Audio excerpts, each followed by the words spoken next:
पत्रकार और लेखक मदन मोहन सती की साहित्यिक कृतियों पर दिल्ली के उत्तराखंड सदन में एक परिचर्चा हुई, जिसमें दिग्गज साहित्यकारों ने भाग लिया और मदन मोहन सती के साहित्य की खूब प्रशंसा भी की।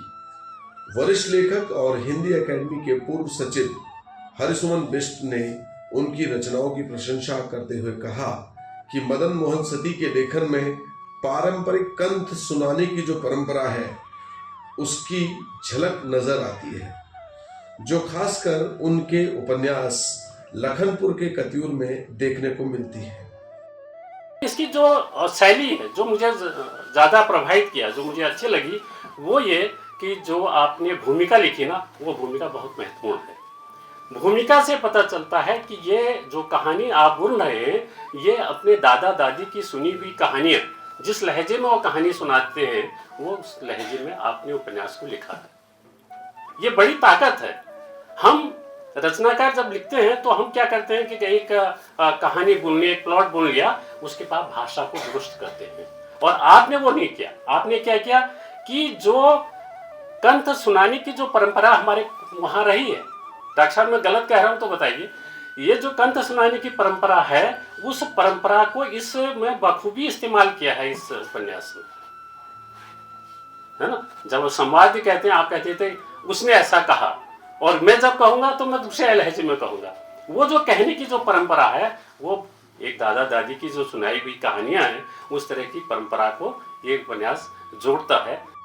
वहीं वरिष्ठ पत्रकार और IIMC के पूर्व प्रोफेसर गोविंद सिंह जी ने मदन मोहन सती की पुस्तकों और उनकी रचनाओं को लेकर कहा कि वे जो कार्य कर रहे हैं वे आने वाले दिनों में बहुत काम आने वाला है।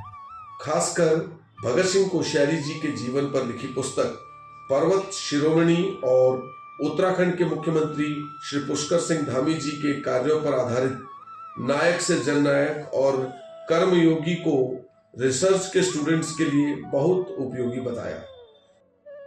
आगे चल करके बहुत काम आने वाली हैं। तीनों ही किताबें जो है बहुत महत्व की हैं, क्योंकि इनमें इन्होंने पूरे प्रमाण सहित उनके वक्तव्य दिए हैं। फिर उसके बाद नाटक का जो वो प्रकरण है वो दिया है, और उसके बाद सीधे सारी बात जो है सामने आती है। अभिनय भी साथ में दिखाई देता है, तो फोटो भी है और वो भी है, क्या कहते हैं, वक्तव्य भी है, कथन भी, बाइट भी है, और साथ में इसके बाद जो उस सबको देख करके इन्होंने लिखा वो भी है, तो परसेप्शन भी है एक तरह से। तो इस तरह से देखा जाए तो ये बहुत बढ़िया किताब है। मदन मोहन सती की साहित्यिक रचनाओं की परिचर्चा में उत्तराखंड के पूर्व मुख्यमंत्री और महाराष्ट्र और गोवा के पूर्व राज्यपाल भगत सिंह कोश्यारी जी भी शामिल हुए। उन्होंने अपने वक्तव्य में कहा कि साहित्य उस नदी के मुताबिक है जिसका पानी भले ही कभी रेत में छिप जाता है, लेकिन जब बाहर आता है और गंगा में समाहित होता है तो गंगा सागर बन जाता है। आपको बता दें कि इससे पहले मदन मोहन सती की पुस्तक लखनपुर के कतियूर का विमोचन भी कोश्यारी जी ने अपने कर कमलों से महाराष्ट्र के गवर्नर हाउस में किया था।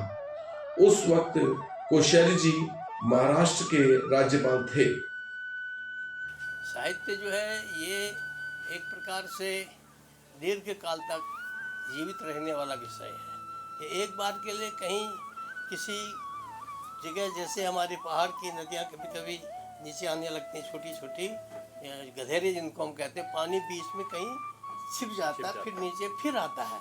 तो साहित्य का ऐसा कि कभी वो एक बार चलेगा, खूब चलेगा, और फिर कभी वो जैसे बालू में वो हमारे गधेरे छिप जाता है, पानी छिप जाता है, ऐसे छिप जाता है, और फिर जब दोबारा आता है तो वो सीधे गंगा सागर में मिलकर गंगा सागर बन जाता है। तो साहित्य की एक अलग, अपनी अलग महिमा है। साल 2025 में मदन मोहन सती की माननीय कोश्यारी जी पर लिखी पुस्तक पर्वत शिरोमणि का विमोचन माननीय लोकसभा अध्यक्ष श्री ओम बिरला जी ने अपने कर कमलों से किया था।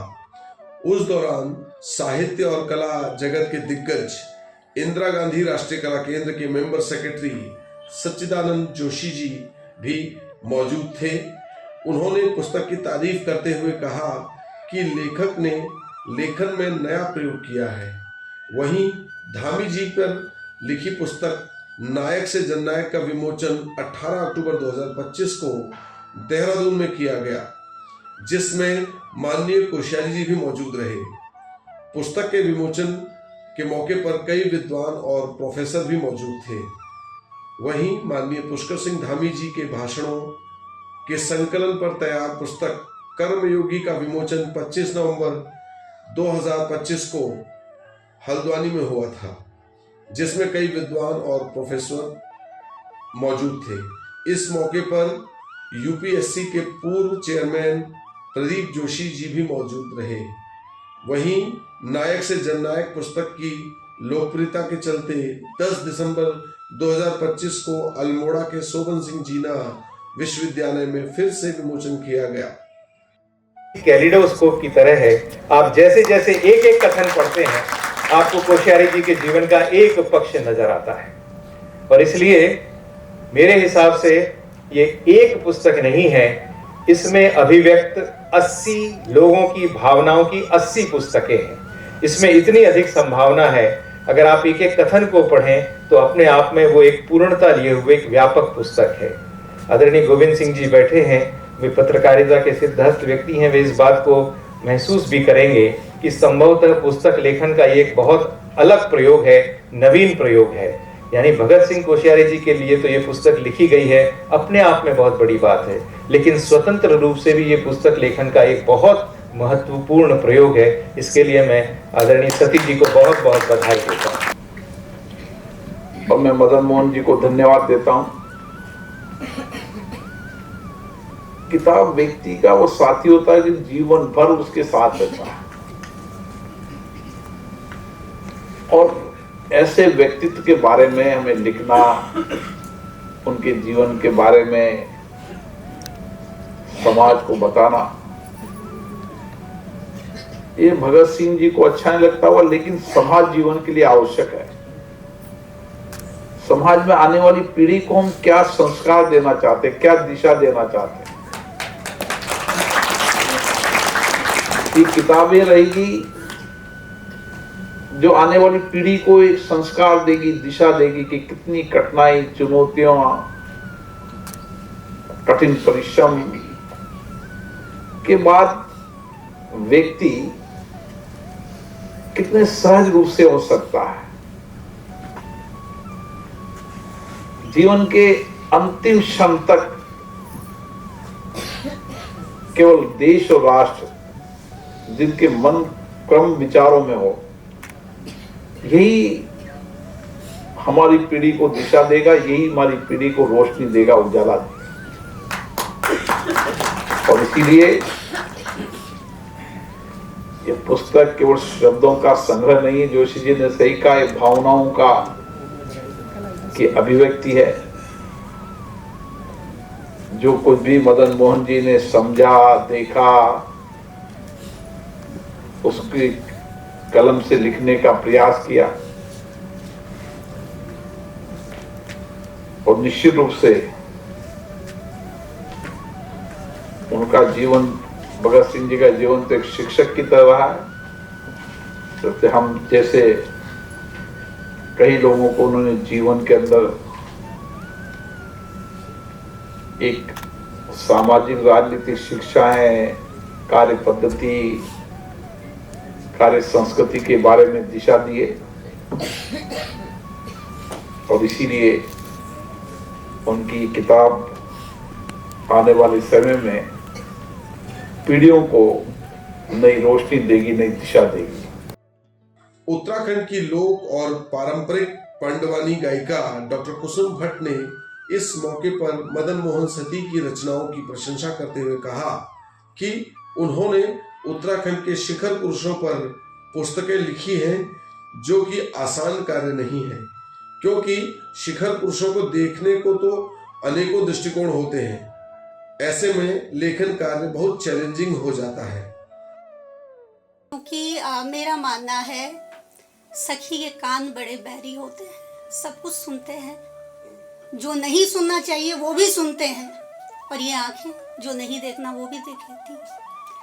तो किसी जीवित व्यक्ति को लिखने के लिए आदरणीय धामी जी पर आपने किताब लिखी, आदरणीय कोश्यारी जी पर आपने किताब लिखी। उनके जीवन काल इतने आसान तो नहीं रहे होंगे कि किसी एक कुर्सी पर बैठना, शायद मुझे नहीं लगता कि वो बहुत आसान होता है। वो जीवन के अनगिनत जो संघर्ष होते हैं, आपाधापी होती है, खींचातानी होती है। उसके बाद कोई व्यक्ति किसी एक जगह पर जाता है और उसके बाद सैकड़ों दृष्टिकोण होते हैं उन्हें देखने के लिए। हजारों आंखें हैं, करोड़ों अरबों, जितनी आंखें हैं, जितने कान हैं, जितने मुंह हैं, उतनी बातें होती हैं। और उसके बाद भी उस व्यक्तित्व को लिखना, जीवित व्यक्ति को लिखना बहुत मुश्किल होता है। ये जीवन एक महाभारत है। मुझे लगता है कि ये जीवन एक महाभारत है और किसी व्यक्ति को उसके एक किरदार को लिखने के लिए आपको अपने सर से अपने धड़ को अलग करना पड़ता है, अपनी समस्त कामनाओं को अलग करना पड़ता है और आपको बर्बरीक होना पड़ता है। आपको उस ऊंचाइयों पर जाकर उस दृष्टिकोण से उस घटनाक्रम को और उन साक्ष्यों को देखना होता है। उसके बाद आप किसी जीवित व्यक्ति के बारे में लिख सकते हैं।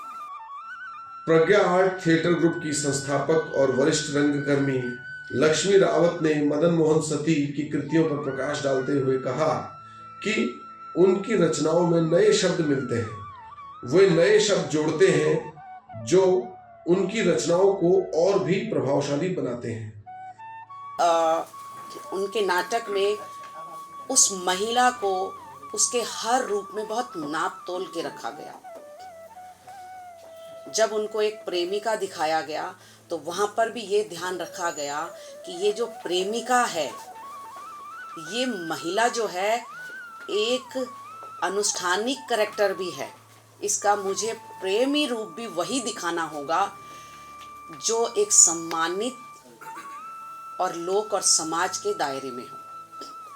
तो ये चीज़ें हमारे लिए बहुत यूनिक सी थी कि आदमी जब एक नाटक को लिख रहा है, एक व्यक्तित्व का निर्माण कर रहा है, तो वो कितनी सारी चीज़ों को अपने दिमाग में लेके चल रहा है, ये राइटर की लेखनी से हमें पता चला। दूसरा, सती जी के साथ मुझे एक उनके नाटक में जो देखने को मज़ा आया वो ये था कि उन्होंने भाई बड़े नए शब्दों का चयन किया उत्तराखंड के परिवेश में। नॉर्मली उत्तराखंड के मैंने आज तक जितने राइटरों को पढ़ा है, उन्होंने बहुत ज़्यादा शब्दों का चयन नहीं करा। एक या दो नाटक, या जिन्होंने किया होगा, मुझे अभी सौभाग्य प्राप्त नहीं हुआ कि मैं उनके नाटक को पढ़ पाई हूँ, लेकिन ऐसे अभी मैंने 2 लोग मेरे उसमें आए हैं जिन्होंने नए शब्दों का निर्माण किया, नए पर्यायवाची शब्द ढूंढे। और उनमें से मैं पहला नाम जिनको मैंने पढ़ा है वो आदरणीय बिष्ट जी हैं, और अब जो मैंने पढ़ा है वो आदरणीय सती जी हैं।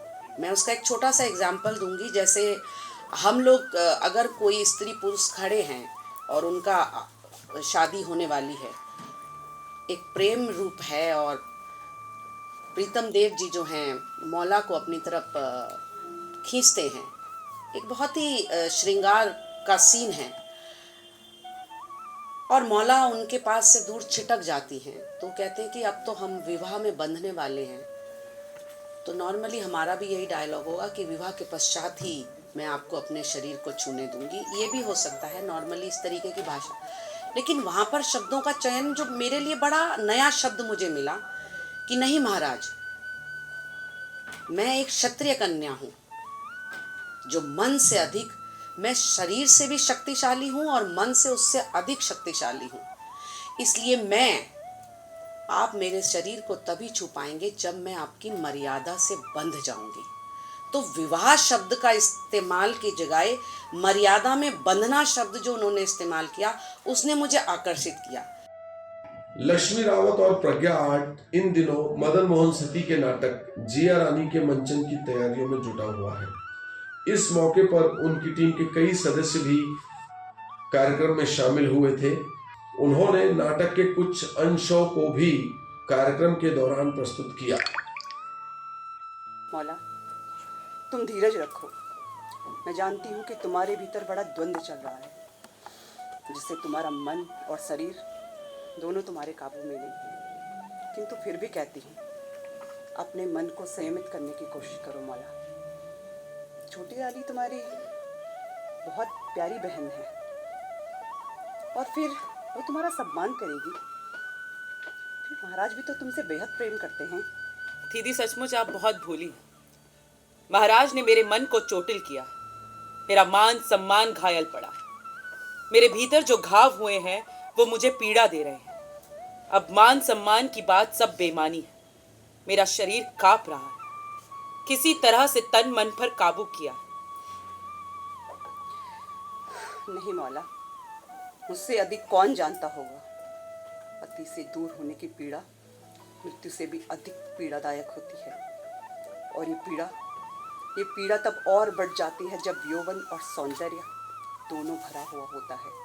लेकिन पुरुषों को तो रमण की आदत होती है, उन्हें महिलाओं का दर्द नहीं दिखाई देता। फिर हमारी परंपराएं भी तो पुरुषों का ही साथ देती हैं। हमारी घुटन हमारे साथ ही चली जाती है। हम स्त्रियां गोबर के उपले की तरह सुलगती रह जाती हैं, ठीक उसी तरह जैसे गोबर के उपले राख में बदल जाते हैं। दीदी मैं अपने इस रूप और सौंदर्य पर खूब इतराती थी। सोचती थी मेरा पति मेरा होकर रहेगा, लेकिन महाराज ने मुझे छोड़ दिया। अब वो मेरी छोटी बहन के प्रेमी बन गए। किस पर भरोसा करूं समझ में नहीं आ रहा। एक बात सदा ध्यान में रखना मौला, नई रानी सिर्फ तुम्हारी सौत ही नहीं बल्कि तुम्हारी छोटी बहन भी है।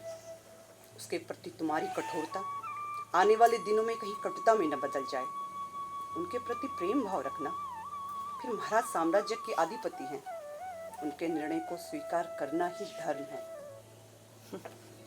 मैं उन महान कतीरों की कुल वधू हूं, जिनकी वीरता के गीत गाए जाते हैं, जिनके अभूतपूर्व कार्यों पर साहित्य लिखे गए हैं, जिनकी वीरता से लोक का इतिहास भरा हुआ है, जो अपने कार्यों के जरिए धर्म का प्रतीक बन गए। उन महान कत्यूरी राजाओं ने कई मर्यादित स्थापित की, न्याय शास्त्र को भी मार्ग दिखाया। क्या महाराज प्रीतम देव उन महान राजाओं के अंश मात्र भी नहीं निकलेंगे? सवाल तो उनसे भी होंगे दीदी। नतीजा जो भी हो, मैं उनसे सवाल अवश्य करूंगी।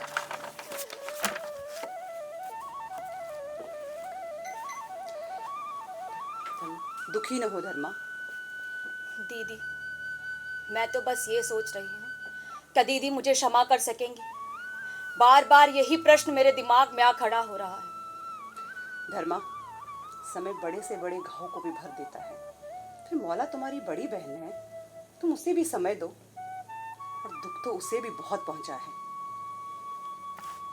दीदी, हम सोच रहे हैं हम पर जो आज दुख आया है, उस दुख को तुमने 2-2 बार सहन किया है। तुम में इतनी शक्ति कैसे? शक्ति? तुम्हारे दुख से मेरा दुख कम नहीं है मौला। महाराज जब तुम्हें लेकर आए थे उस वक्त भी मन आहत था, आज भी घायल है। रंगकर्मी, लेखक और कवि हेमपंत जी ने मदन मोहन सती की पुस्तक नायक से जननायक की चर्चा करते हुए कहा कि पुस्तक में उत्तराखंड के माननीय मुख्यमंत्री श्री पुष्कर सिंह धामी जी की सरकार की उपलब्धियों को केंद्र में रखकर नाटक लिखा गया है, जो कि बहुत ही शानदार तरीके से प्रस्तुत भी किया गया है। सबसे पहले मैं चाहूँगा कि उनका नाम अगर हम थोड़ा सा अपने इस मुंह से बोलना चाहेंगे तो वो मदन मोहन सती है। मदन शब्द अपने आप में आप सब लोग उसके बारकी हैं, कामदेव को बोलते हैं, प्रेम का देवता है। प्रेम का देवता जिसका जो आनंदित महसूस करता है, जो मोह लेता है, वो मदन है। और अपने आपके शब्द में शब्द का प्रारंभ मदन है, जो फूलों का धनुष लिए दिलों के बाण छोड़ते हैं, जो फूलों का धनुष लिए दिलों में प्रेम के बाण छोड़ते हैं, उन्हें ही तो हम मदन बोलते हैं, उन्हें ही तो हम मदन बोलते हैं। और यदि हम थोड़ा सा आगे की ओर बढ़े तो मदन के साथ दूसरा शब्द जुड़ा हुआ है, मोहन।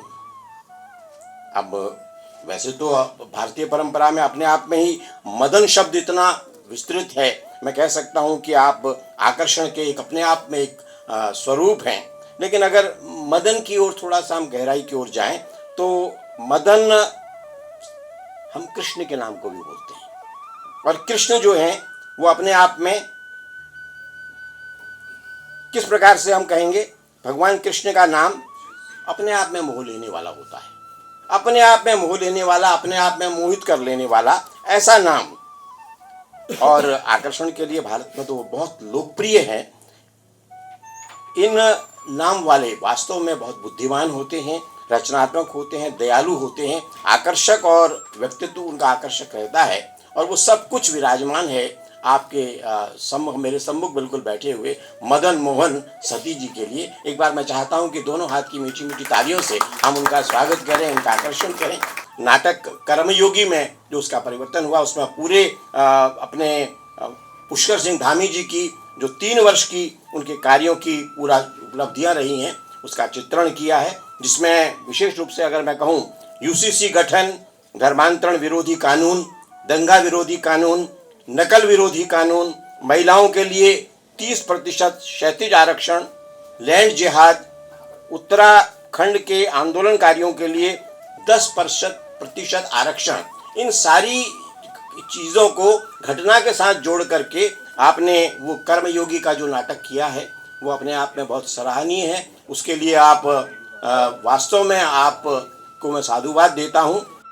आपको बता दें कि नायक से जननायक पुस्तक में 2 नाटक हैं और दोनों नाटकों का मंचन हो चुका है। दोनों ही नाटकों के 4-4 शो प्रस्तुत किए गए थे। साल 2024 के प्रारंभ में 2 मार्च, 3 मार्च, 4 मार्च और 5 मार्च को मिशन सिलक्यारा, और नवंबर 2024 को 16 नवंबर, 17 नवंबर, 18 नवंबर और 19 नवंबर को कर्मयोगी नाटक का मंचन देहरादून के आकाशवाणी के निकट प्रेक्षागृह में मंचित किया गया था। वाली जो कृति है जिसके साथ मैं पूरे आपके साथ प्रोसेस में रहा, मैं बहुत करीब से आपको जान पाया। इतना तो विश्वास है कि आप गुणवत्ता पे बहुत ध्यान रखते हैं। आप अकेले नहीं थे, आपके साथ रेणु जी भी थे, और जिस तरह से इतने राउंड पे रीराइट कई ड्राफ्ट किए मिल करके हम लोगों ने, आई रियली सैल्यूट यू। और इसके लिए इनके लिए ताली बनती है, क्योंकि कोई भी चीज़ अगर पब्लिक डोमेन में आती है तो एक गुणवत्ता उसके लिए बहुत ज़रूरी है। मैं, क्योंकि मेरा नेटिव प्लेस वही उत्तरकाशी है, वही टनल है, तो एक उस तरह की एसोसिएशन भी बनती है। आपने ही मोटिवेट किया कि नहीं, ये रिसर्च ओरिएंटेड ये काम इस पर करिए। यू विल नॉट बिलीव, सारे मजदूरों को हमने मिलने की कोशिश की, जो पर्सनली नहीं मिल पाए उनको वीडियो ऑडियो में मिले, उनके पेरेंट्स को मिले। इसमें सरकार का इतना ज़रूर सहयोग रहा, चाहे वो केंद्रीय सरकार हो चाहे वो राज्य सरकार हो, कि मशीनरी थोड़ी सी जो है ना वो फंक्शनिंग में आए। उन्होंने वहाँ के डिस्ट्रिक्ट मजिस्ट्रेट को बोला, उन्होंने वहाँ के एसपी को बोला, फिर नीचे उन्होंने दरोगा को बोला, फिर उसने कांस्टेबल को बोला, तो उस जगह पे जा पाए। और स्पेशली मैं छोटा सा एक वाक्य शेयर करना चाहूँगा।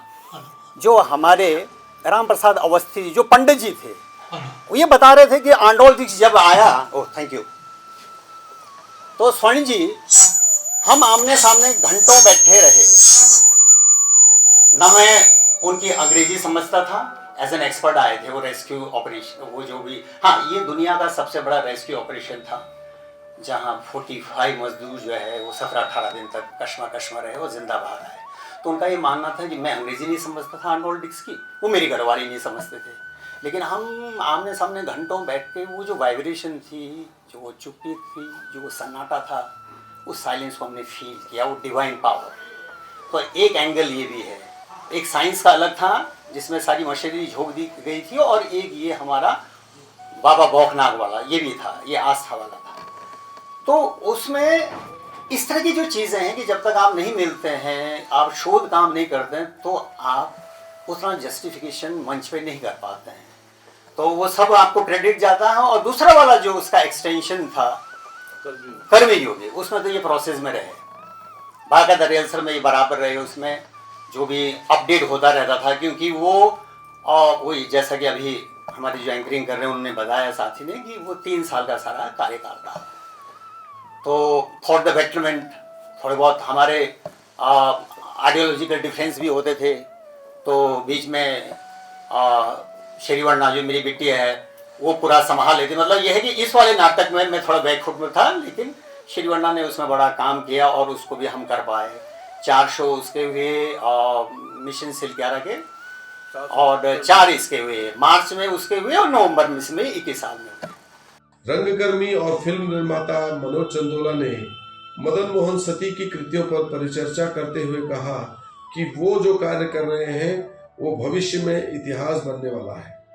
मनोज चंदोला के मुताबिक जब वे अपनी फिल्म बना रहे थे तब उन्होंने ऐतिहासिक तथ्यों को लेकर कई कठिनाइयां महसूस की, लेकिन अब ऐतिहासिक दृष्टिकोण से काफी कार्य हो रहा है। खासकर मदन मोहन सती की पुस्तकें दिशा दिखाने का कार्य कर रही हैं। ऐतिहासिक पृष्ठभूमि के नाटक को लिखना या उपन्यास को लिखना वो अपने आप में बहुत बड़ा चैलेंज है, क्योंकि आप कहीं इतिहास की तरफ एक रास्ता खोज रहे हैं। वहां पर उसके बीच में क्योंकि बहुत सारे लोग इतिहासकार भी आ जाएंगे, लोक आख्यानों पर आधारित हमारी मान्यताएं भी आ जाएंगी, तो ऐसे सब्जेक्ट पर लिखना, जैसे यहां जयजिया पर लिखा गया है, जयजिया पर उन्होंने जो भी लिखा लक्ष्मी जी ने दिखाया भी है आपको, शब्द और ये साहित्यिक व्यंजना होना एक अलग बात है, लेकिन इतिहास के साथ में उसको कैसे परोस रहे हैं आप, वो दूसरी बात है। वो सबसे महत्वपूर्ण बात वो है कि इतिहास को कनेक्ट करना। कभी ना कभी आपके बीच में भी जब कभी आप लिख रहे होंगे या जब कभी आप लिखते हैं तो कई इतिहासकार भी आ गए होंगे बीच में, क्योंकि उन इतिहासकारों ने उस काल के बारे में कहीं कुछ लिखा नहीं। ये हमारा दुर्भाग्य है कि हमारे चाहे कर्णावती हो, चाहे पूरा कत्यूरी वंश हो, इसके बारे में विस्तृत और पुष्टित इतिहास आज तक अवेलेबल नहीं है। आपने सिलक्यारा पर जो नाटक आपका हुआ या कोश्यारी जी पर आपने जो डॉक्यूमेंट्री आपने एक बनाई, मुझे वो चीजें कल के दिन इतिहास वही बनने वाली है। तो आपकी जो भी रचनाएं हैं वो इतिहास से जुड़ी हुई तो है ही है, लेकिन वो इतिहास भी बनाएंगी, ऐसी मेरी शुभकामनाएं भी हैं। और मैं चाहूंगा कि अगली कड़ी मैं आपके साथ में भी एक फिल्म के रूप में लेकर के आऊं। मनोज चंदोला ने मदन मोहन सती के व्यक्तित्व की प्रशंसा करते हुए कहा कि वो व्यक्तिगत जीवन में भी लोगों की मदद करते हैं। उन्होंने उस वक्त को भी याद किया जब वे राजूला फिल्म के प्रचार प्रसार के लिए मीडिया के बीच गए थे। तब जान पहचान नहीं होने के बावजूद मदन मोहन सती ने उनकी मदद की और उनका इंटरव्यू भी अपने चैनल में किया। सती जी का जो नाम का पूरा विवरण पंत जी ने दिया, वो कैसे सार्थक होता है ये मैं बता सकता हूँ यहाँ पर, क्योंकि जब 2013 में मुझे लगता है मैं राजूला बना करके यहाँ वहाँ घूम रहा था प्रेस में, मैं उन्हीं के पास नहीं गया था सिर्फ, लेकिन ये पता नहीं कहाँ से मेरे पास आ गए। मतलब कितनी हैरानी की बात है कि कोई व्यक्तित्व उस वक्त ये पत्रकार के रूप में विख्यात थे जीटीवी में। मैं सारे दूसरे टीवी वालों के पास में जितने जानकार लोग थे, जो चाहे टीवी हेड भी रहे हों, सीईओज भी रहे हों, उनसे भी मुलाकात की और उन लोगों ने भी मुझे पूरा उन्होंने स्वागत तो किया, लेकिन किसी एक कार्यक्रम स्पेशल के लिए मैंने उनको बुलाया था। मैंने उस कार्यक्रम स्पेशल के लिए सती जी को नहीं बुलाया था क्योंकि मैं जानता भी नहीं था। उसके बावजूद वो अचानक हरिशवन बिस जी के साथ मेरे घर पर आए और मुझे वो दिन बहुत अच्छी तरह से याद इसलिए आता है क्योंकि उसके बाद उन्होंने जो कुछ किया, उन्होंने कहा नहीं कि मैं क्या करने वाला हूं, वो तो सिर्फ इसलिए आया कि क्योंकि उन्होंने मालूशाही पर काम किया था और उन्होंने राजूला मालूशाही पर भी काम किया है, पुस्तकें लिखी हैं, तो वो उससे आकर्षित होकर के शायद वहां पर आए होंगे बिस जी के साथ में। लेकिन उन्होंने जो काम कर दिखाया वह अभी भी, अगर आप देखेंगे राजूला का एक प्रोमो अगर चलता है तो वो जीटीवी के माध्यम से सर ने बनाया था। मैं जोरदार तालियां चाहता हूं ऐसे दिल के स्वामी के लिए जो अपनी नौकरी को ताक पर रखकर भी आपका पूरा इंटरव्यू करता है, और जबकि दूसरे चैनल वाले जिनको मैं जानता था, जो सीईओ लेवल पर थे और ओनर भी थे, बहुत बड़े बड़े नाम हैं, मैं अभी उनको नहीं लूंगा। उसके बाद कई लोग तो फिल्मकार भी बन गए, उन्होंने फिल्में भी बना दी। मदन मोहन सती के लेखन और सामाजिक कार्यों में बराबर सक्रियता की प्रशंसा करते हुए अणुव्रत संस्थान के निदेशक और लेखक रमेश कांडपाल ने कहा कि वो समाज के कार्यों के लिए हर वक्त तत्पर रहते हैं। जब भी जो भी व्यक्ति उनके पास मदद के लिए पहुंचता है, वो उनकी मदद करने की भरपूर कोशिश करते हैं। इस मौके पर रमेश कांडपाल जी ने उनके योगदान को एक कविता के जरिए बताने की भी कोशिश की। उत्तराखंड समाज के कार्यकर्ता रत्न अनेक, उत्तराखंड समाज के कार्यकर्ता रत्न अनेक, मदन मोहन सती जी श्रावक भूषक एक। रहन सहन में सादगी, उच्चाचार विचार, संस्कार से सदा हुआ है इनका व्यवहार। विद्या देती है विनय, शिक्षा सही विवेक, दोनों रश्मियां ली आंखों की देख। क्रोधम मां कुरु सत्यम वद, धर्म पुत्र उपमान, सीख लिया है वस्तुतः प्रस्तुत किया प्रमाण। पत्रकारिता के क्षेत्र में काम किए अनेक, सत्य और ईमान की दी बड़ी इन्होंने दलील। अनुवादक लेखक निपुण, शिक्षक प्रेरक मंत्र, शिक्षा ज्ञान विकास के लिए रहे प्रचारक मंत्र। चलती रही लेखनी द्रुत गति से हर बार, भर देते हैं अनुभव भरा स्वल्पाक्षर में चार। अपने ही व्यक्तित्व से पाते गए प्रसार, अपने ही व्यक्तित्व से पाते गए प्रसार, अपने ही पुरुषार्थ से लाते गए निखार। अच्छे बड़े संस्थान में पाए पद सम्मान, अच्छे बड़े संस्थान में पाए पद सम्मान, किंतु कभी लाए नहीं पद लिप्सा अभिमान। रहते शासन कार्य में आगे आठों याम, चिंतन युक्त दिमाग से पेश चढ़ाते काम। धामी कोश्यारी जी की जीवनी से स्वजन हुए रणमुक्त, धामी कोश्यारी जी की जीवनी से स्वजन हुए रणमुक्त। भावी पीढ़ी के लिए ये ग्रंथ बने उपयुक्त। मालूसाई जन्म से पहले, मालूसाई जन्म से पहले लखनपुर के कतियूर, जय जिया राजुला मालूसाही, कृतियां उनकी बड़ी नजीर।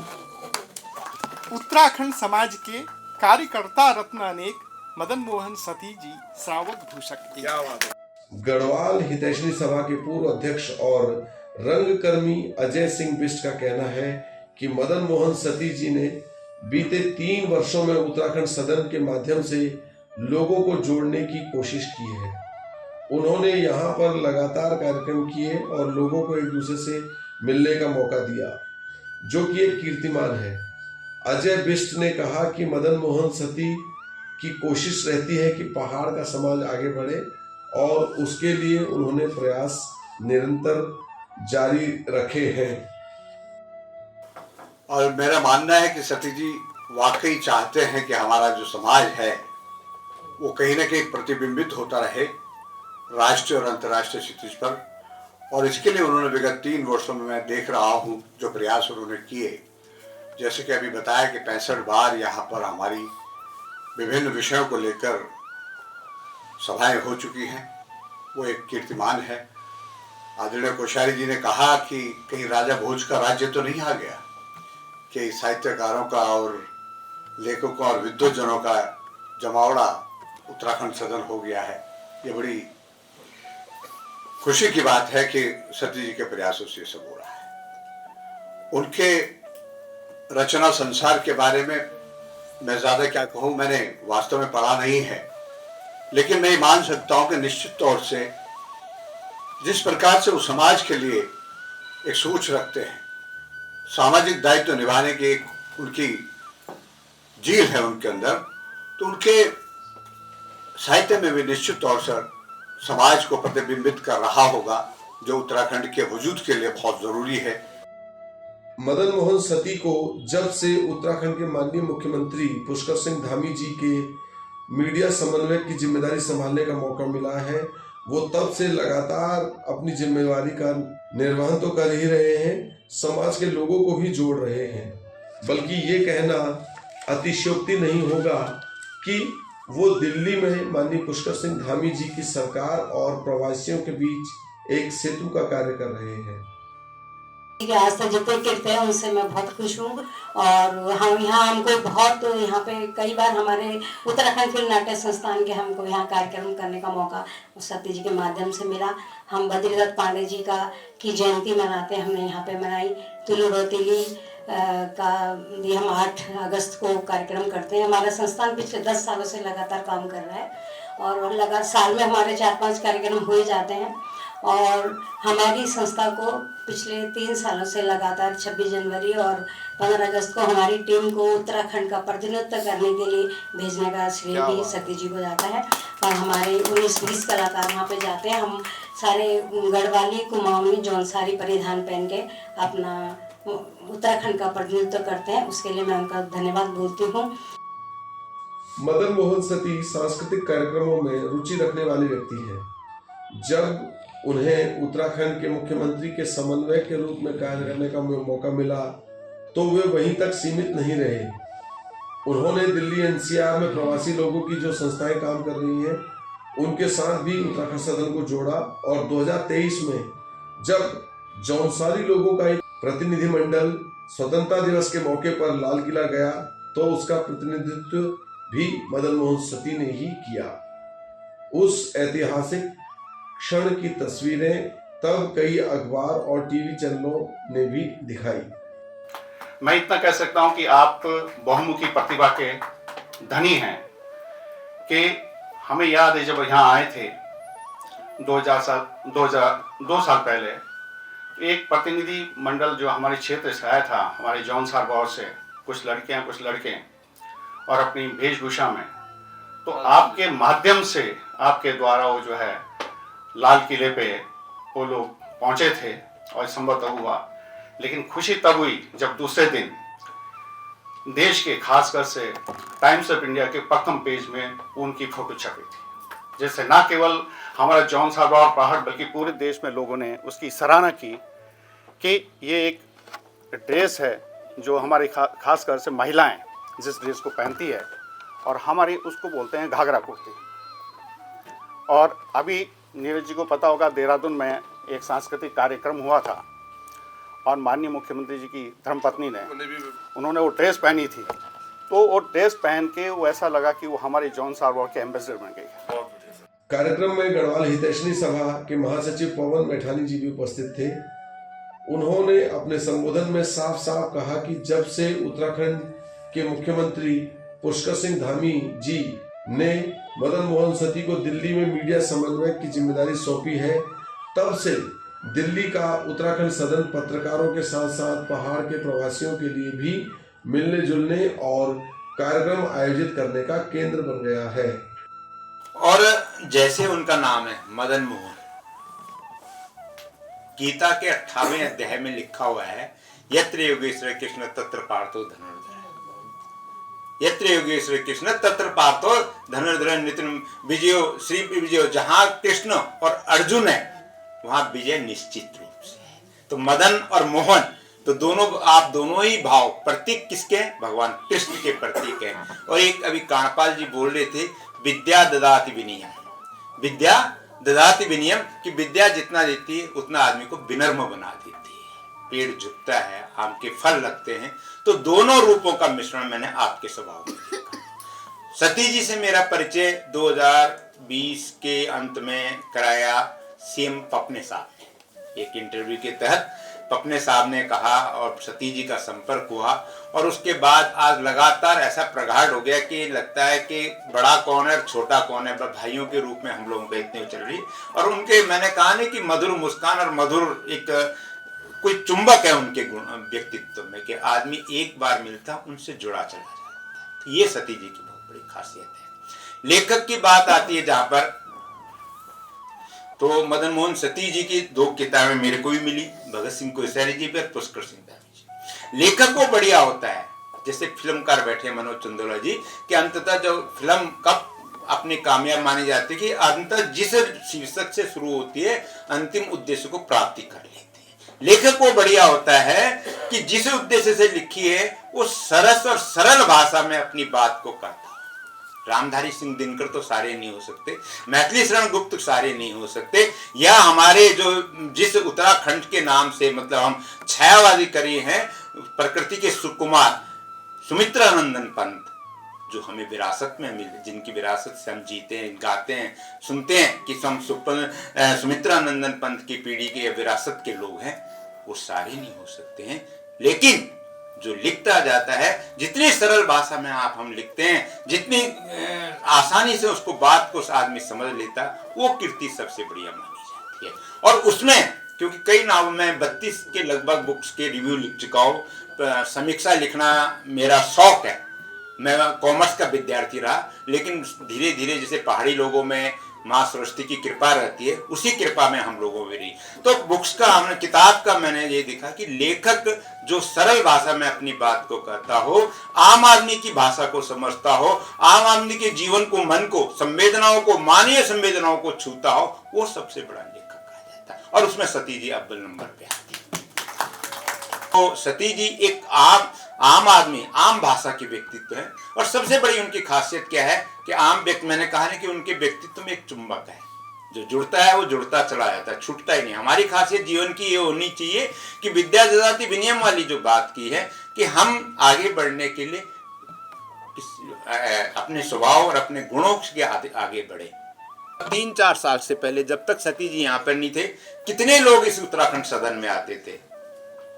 2001 में मैं तब आया था, तब तो इतना था भी नहीं। जब नित्यानंद स्वामी पहले सीएम बने थे, एक मीटिंग रखी थी, उत्तराखंड के सब लोगों को बुलाया गया था। सुनील नेगी जी ने ऑर्गेनाइज की, तो जर्नलिस्ट होते थे, हमें भी बुलाया गया था। वो जब 2000 की बात है, पहले सीएम बने थे नित्यानंद स्वामी जी।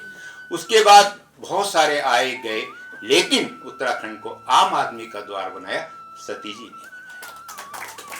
आम पहाड़ के आदमी को जोड़ना, पहाड़ के आदमी को यहां तक आना, बहुत नजदीक नहीं है चाणक्यपुरी, एक सिदूर से सिदूर, लेकिन आदमी इतनी अच्छे से मन प्रफुल्लित कर आराम से आता है, आसानी से आता है। ये भी गुण सती जी का है। सती जी, इस गुण का फायदा क्या हो कि उत्तराखंड सरकार सर आत्मसात हो रहे, चिर परिचित हो रहे। यदि नहीं आएंगे तो हमें क्या पता आप क्या कर रहे हैं। न्यूज में सुनना अलग बात है, टीवी में देखना अलग बात है, लेकिन साक्षात दर्शन करना उसका अलग बात है। तो इसका गुण, इसका भी क्रेडिट आपको चाहिए कि आपने आम आदमी को जोड़ा, इसको आम आदमी के द्वार के लिए इसको खोला।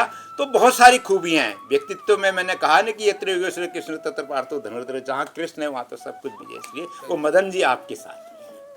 वहीं वरिष्ठ पत्रकार महिपाल सिंह ने भी मदन मोहन सती की पुस्तकों पर परिचर्चा करते हुए कहा कि वे केवल पुस्तकें ही नहीं लिख रहे हैं, बल्कि समाज को भी जोड़ रहे हैं।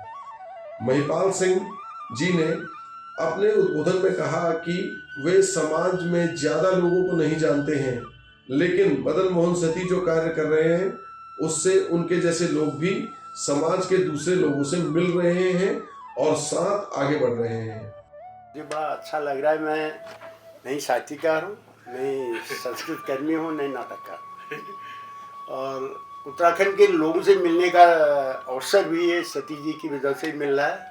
इससे पहले मैं उत्तराखंड के यहाँ उपस्थित 3 लोगों को जानता था। एक कुशाल रावत उधर बैठा हुआ है, एक गोविंदा और एक पंजी। पंजी मेरे गांव के हैं, हम 2 लोग एक गांव के लोग हैं। गोविंदा और मैंने जो है साथ में पत्रकारिता की है। कुशाल रावत मैं राजभाषा की सम्मेलन करता हूँ समूचे देश में, उसमें आता है, संभालता है मेरा पूरा सम्मेलन।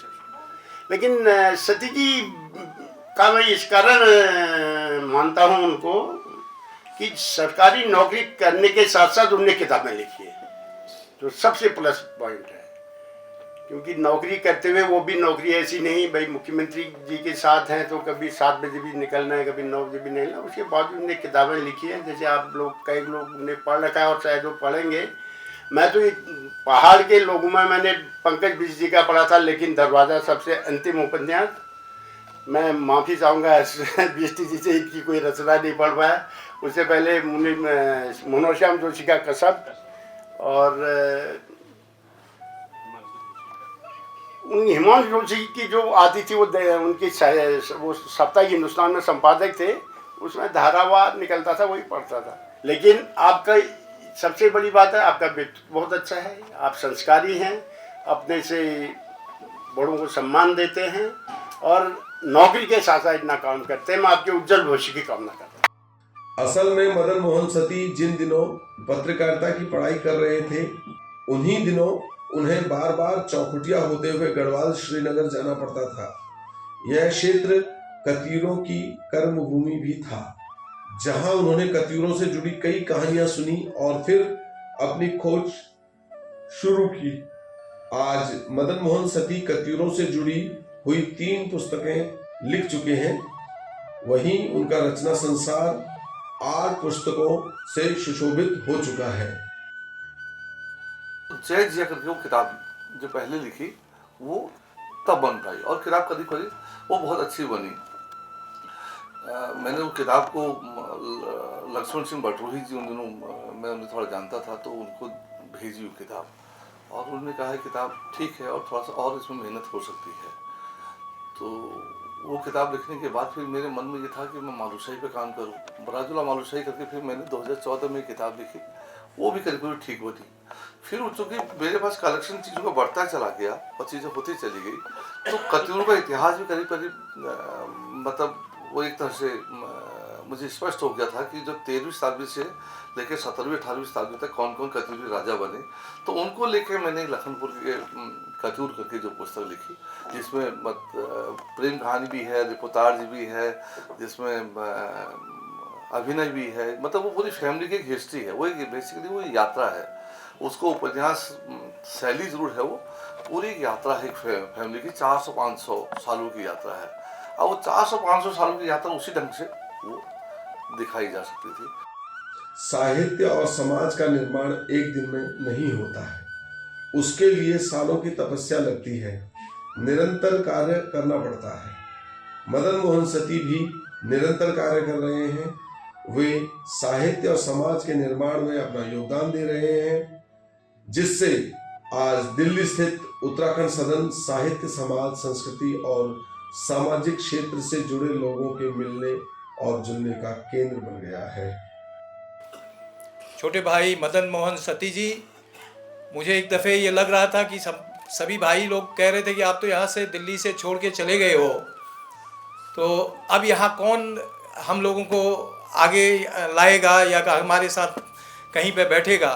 तो मुझे ये खुशी हुई कि मदन मोहन सती जी ने इस भवन को आप लोगों के लिए ऐसा घरेलू भवन बना दिया है कि आप लोगों को ये लगता है कि हम उत्तराखंड में नहीं तो हम दिल्ली में रहते हुए उत्तराखंड का आनंद ले रहे हैं।